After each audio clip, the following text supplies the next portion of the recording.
Opinions and stories around the game we love, told by your favorite storytellers. Stay up to date with all things cricket. Subscribe to Cricbuzz's YouTube channel and press that bell icon now. England this year, Joe Root has been such a monumental contributor, in excess of 1,500 runs, averaging mid-60s, out for 89 today. But you look down the list, they've been knocked over for 200 or fewer.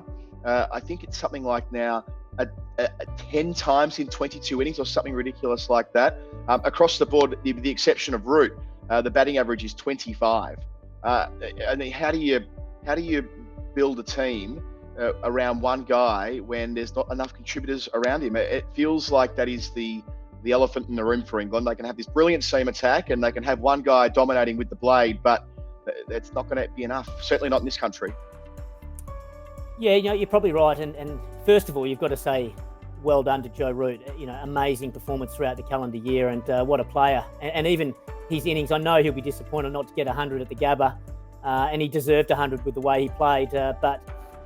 He's been enormous. But yeah, to win Test matches and win them consistently, you do need contributions from all your batters down the list. And it's not to say they're not trying. It's tough. I don't like to really focus on the stats too much because we don't know exactly what those conditions were when they were bowled out for less than 200. It might have been, really, really difficult conditions for batting. I'm not exactly sure. So, yeah, I think that's something they'll definitely look at, though. I think there's positives there. I think Dawood Malan played beautifully in the second innings. He looked very composed at the crease, and of course, he'll be disappointed not to be able to go on and get 100 as well. But, yeah, ideally speaking, you'd want big runs out of one of your openers, because that takes a lot, the shine off the new ball. It makes the bowlers bowl a couple of spells, and then it also protects your middle order.